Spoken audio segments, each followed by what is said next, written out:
Добро вечер, започнува дневникот на Канал Плюс. Следи кратка најава на дел од содржините.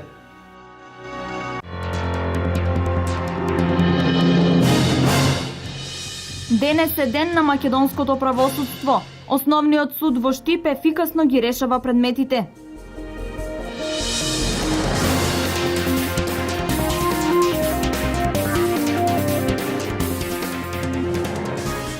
Истече рокот за откуп и закуп на државните станови. Корисниците кои не аплицирале го губат правото за откуп, а договорите за закуп им се продолжуваат.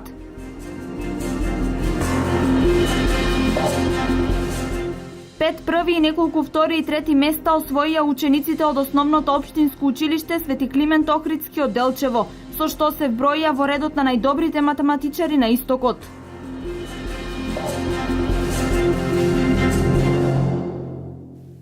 Денес е ден на македонското правосудство. Врховниот суд на Македонија одбележува 7-децениски јубилеј од неговото формирање со објавување на збирка на судски одлуки донесени минатата деценија.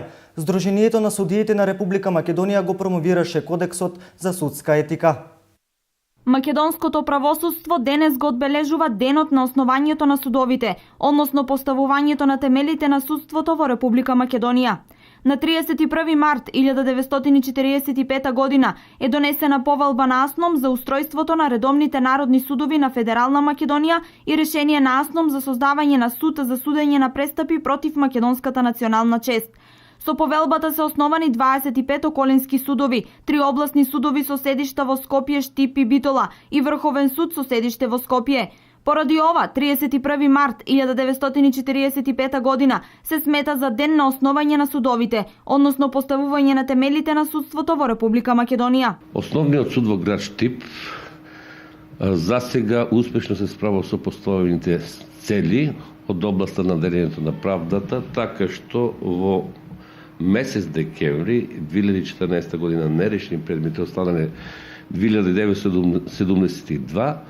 За овие 2 месеци се примени 3600 предмети, од кои 3600 предмети се решени 4000, така да во февруари останале нерешени само 2808 предмети. Се тоа зборува јасно дека основниот суд во град Штип покрај тоа што го совладува приливот, го намалува и за остатокот на нерешените предмети.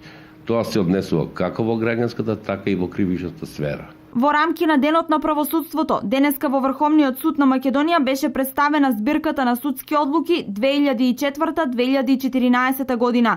Сдруженијето на судии на Република Македонија го промовираше и Кодексот за судиска етика.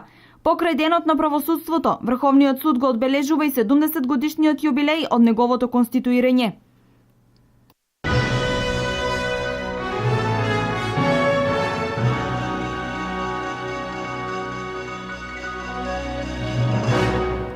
Денес истече рокот за откуп или закуп на државните станови. Над 1000 барања се поднесени до денес на државно ниво. Корисниците на станови кои до денес немаат поднесено барање го губат правото на откуп на становите, а договорот за закуп автоматски ќе им биде продолжен. Во сопственост на државата се над 2500 станови кои се користат бесправно. Денес истекува рокот за откуп или закуп на државни станови. Над 1000 барања за склучување на договори се доставени за откуп или закуп на станови во сопственост на државата.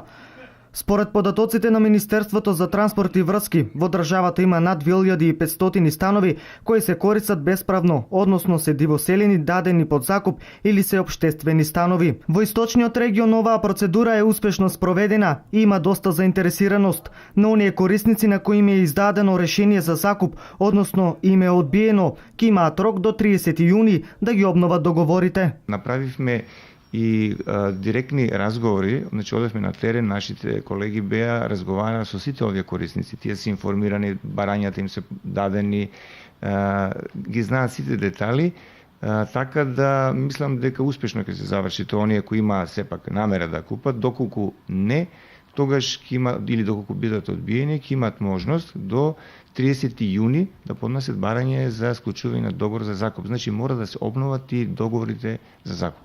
На територијата на нашите активности, тоа се општините Штип, Свети Николе и Пробиштип, значи информирани се сите.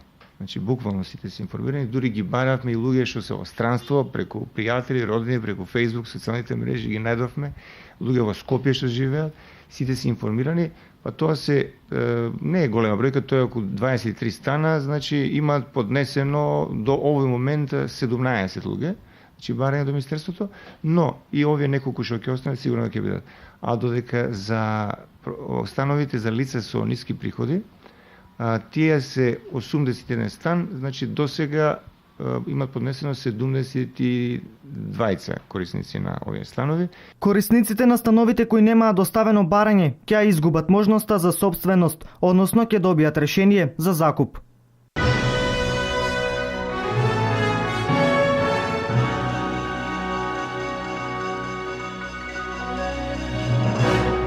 Студентите од трета и четврта година имаат право да аплицираат за ваучери за набавка на таблети. Од денес барање за ваучери се поднесуваат во Универзитетот Гоце Делчев. Проценките се дека ваучери за таблети ќе добијат околу 12.000 студенти во државата запишени на некои од државните или приватните универзитети, кои ги задоволуваат условите за аплицирање. Студентите да се редовно прв пат да имаат запишено студиска година, а семејниот приход да не надминува 32.741 денар бруто приход. Право на ваучер за таблети имаат студентите со посебни потреби.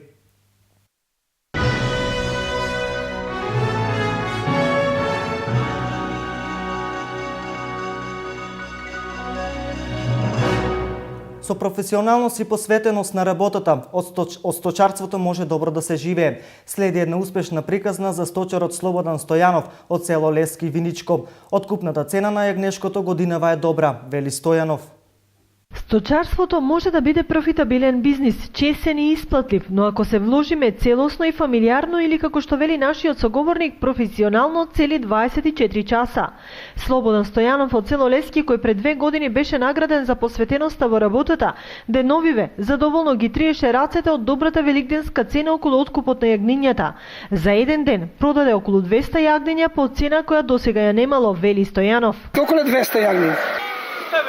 165 денара. Па од лани многу подобра. Лани колку? 130. Така? Сега е задоволни сме. Така. Нема проблем со откупот? Не. Ето и на ти се на една класа ги взимат јагнињата. Така. Нема прва, втора, не, оценуват и така. Цената е добра, но имајќи ја во предвид и бројноста на стадото со кој располага околу 600 овци, овчарот од село Лески секојдневно продава и по 400 литри млеко, а млекарите кои го откупуваат директно од неговата фарма го плаќаат по цена од 40 денари, а ги очекува и субвенциите кои според неговите пресметки треба да бидат околу 1 милион денари, вклучувајќи ги оние по хектар засадени житарици. Ево купиме трактор нов чисто. Така, 20.000 евра. така. И си почнуваме куќа, сега да ни сини така. Ние сме семејен бизнес. 2 сина, а и внуци сите сме Вклучени. вклучени, сите сме вклучени во таа ран. Инаку годинава, сточарите треба да добијат и оштета од 4000 денари за загубено грло од болеста син јазик, така да со поддршка од владата и квалитетна работа, земјоделството може да биде попрофитабилно и од најплатената административна дејност. Инаку на територијата на општина Виница 2014 се евидентирани околу 9000 грла овци и околу 6 до 7000 јагниња, од кои 5000 се за продажба. А како ќе заврши истата до католичкиот па до православниот Великден, ќе кажат сточарите.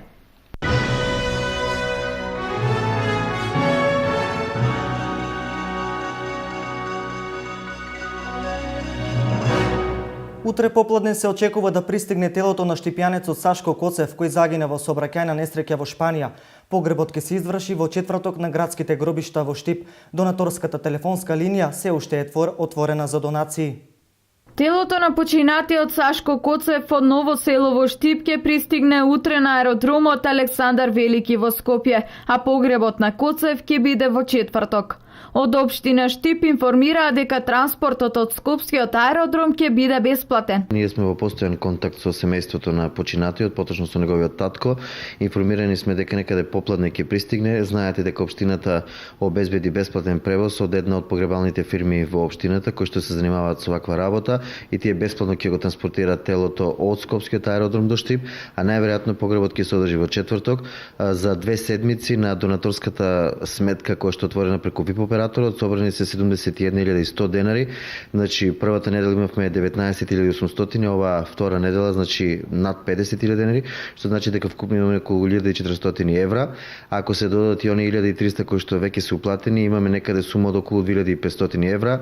Купната сума за транспорт на телото е 3.800 евра. Се очекува уплата уште од Министерството за труд и социјална политика, а од општината вела дека во најскоро време ќе се уплатат и тие средства кои се задржаа поради бирократски процедури. Донаторската сметка ќе биде отворена уште 2 недели. 33 годишниот штипјанец несрекно го загуби животот во Валенсија, Шпанија. Според досегашните информации, Коцев бил прегазен од камион чиј возач бил негов другар од Штип. Истрагата за несреќата се уште ги утврдува деталите за смртта и за евентуалната одговорност на возачот.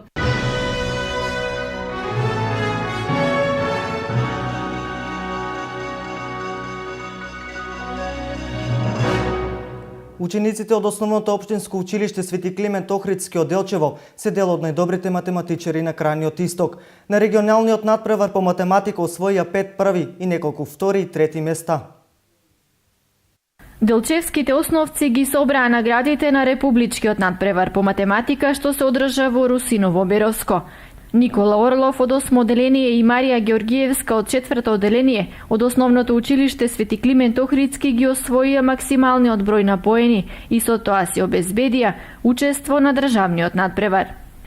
Јас сум Никола Орлов и сум ученик во Основното општинско училиште Свети Климент Охридски Делчево. Во 8 оделение сум на регионалниот надпревар одржан во Русиново Беровско, освоив 100 поени од можни 100.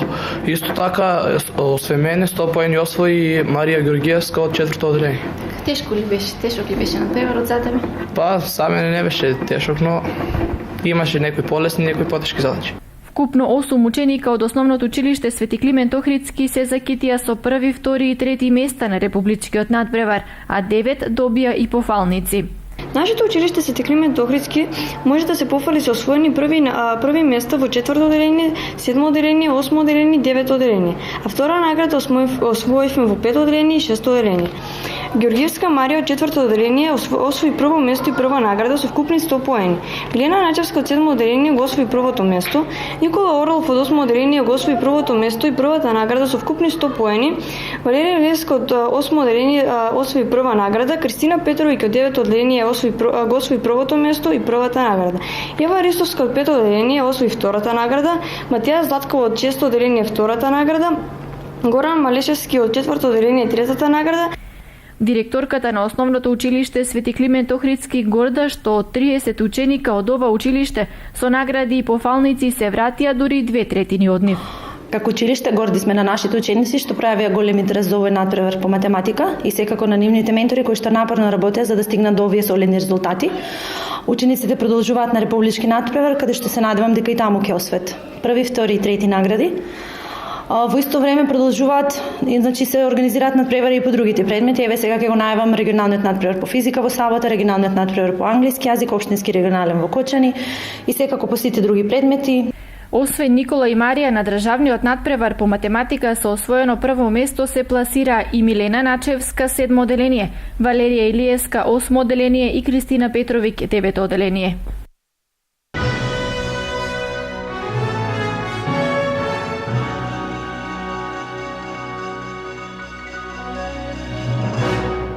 Само една понуда за користење и стопанисување со јавниот простор за паркирање имаше за паркинг просторот кај трговскиот центар во Штип. Издавањето на паркинг просторот со површина од 343 метри квадратни остана на почетна цена со 1 евро за метар квадратен. Денес во општина Штип беше јавното отварање на стигнатите понуди за користење и стопанисување со јавен простор за паркирање. Имаше само еден понудувач. На јавното наддавање за овој простор кој се наоѓа над маркетот Зендолино Комерц, односно на улица Маршал Тито кај трговскиот центар, се имаше само еден понудувач кој понуди цена од 65 денари по метар квадратен месечно. Понудувачот беше Зендолино Комерц ДО Штип.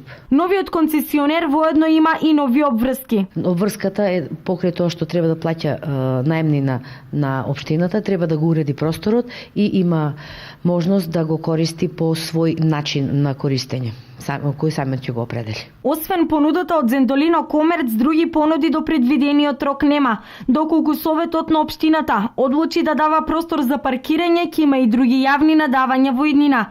Инаку со наплатниот простор за паркирање стопанисува јавното предпријатие Стипион 2011.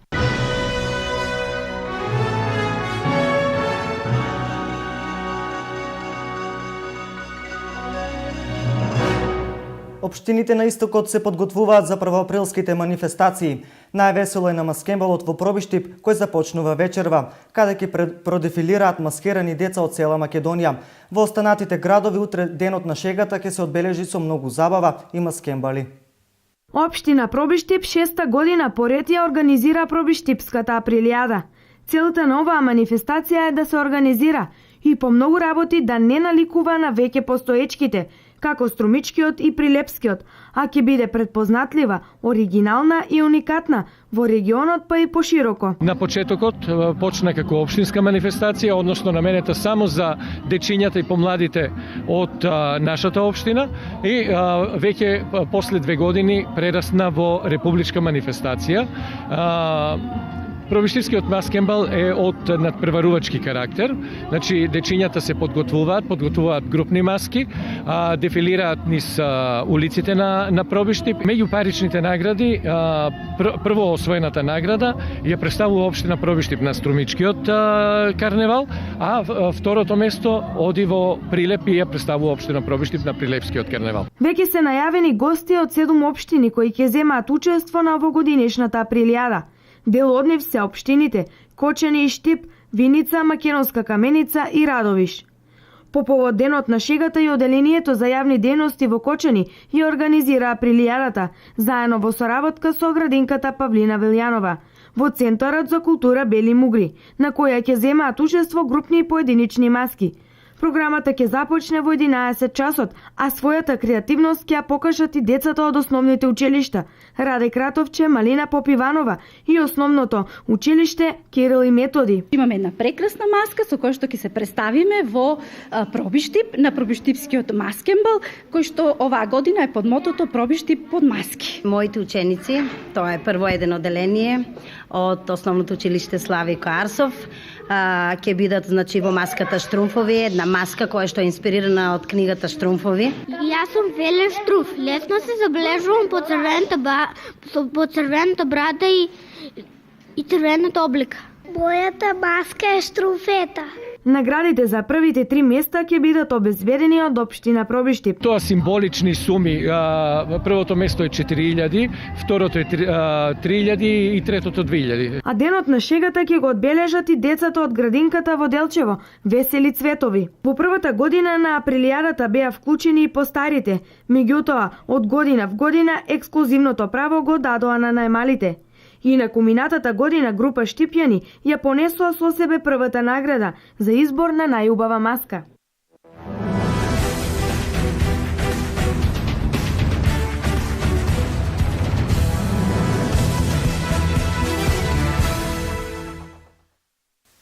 Како дел од смарт проектот на Ракометната федерација на Македонија и Меѓународната ракометна федерација, Општинското основно училиште Ванчо Прке од Делчево заедно со уште 23 основни училишта од Република Македонија ги исполни условите и се избрани да бидат дел од смарт проектот, проект со кој на сите основни училишта ќе им бидат доделени спортски реквизити со цел олеснување на спортските активности во училиштето. После постигнатите резултати во ракометот, ова ќе биде една добра инекција за да продолжиме со тоа темпо и понатаму. Со ова добивме 300 топки, 64 фиксни голови за мини ракомет, 100 конуси, 380 маркери и медицинки од 0,800 грама. Ова уште еден успех на Општинското основно училиште Ванчо Прке на полето на спортот, бидејќи со тоа се потврдуваат успесите кои што учениците ги постигнаа во текот на изминатите години. Успехот е резултат на долготрајната и истрапувачка работа на наставниците во нашето училиште. Пред се тука би го истакнал наставникот Горан Велков, кој има посебен допринос во остварувањето на овие резултати. Овие реквизити секој ќе бидат искористени за тренажен процес на нашите ученици во училишниот спортски клуб Шампион Делчево. И како исто така реквизити може да се употребуваат и с другите спортски гранки, фудбалот, бојката, кошарката, бидејќи тука имаме реквизити за општа физичка припрема. Исто така може овие реквизити да ги употребуваат и долните оделенија, тоест од прво до пето оделение. Се надевам дека со овие спортски реквизити и материјални средства што ќе ги добиеме од Раковетната федерација на полето на спортот ќе постигнеме уште поголеми резултати. Инаку едни од најголемите резултати кои што ги постигна училиштето во изминатиот период се освојувањето на првите места во футсал и ракомет во женска конкуренција, успеси кои беа и најголемите причини токму општинското основно училиште да се брои меѓу 23 училишта кои што добија спортска опрема од Меѓународната ракометна федерација.